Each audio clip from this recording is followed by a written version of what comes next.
A man has been arrested following a disturbing incident involving a 17-year-old girl on a Thameslink train in southeast London.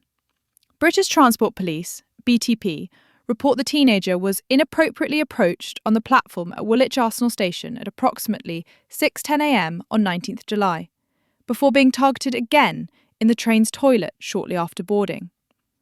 The suspect exited the train at Abbey Wood, while the victim continued to Slade Green, and later reported the incident to police. A 30-year-old man has been arrested on suspicion of a serious offence and released on police bail, pending further investigation. Authorities are appealing to any witnesses who may have seen the man and the girl on the platform or train to come forward immediately.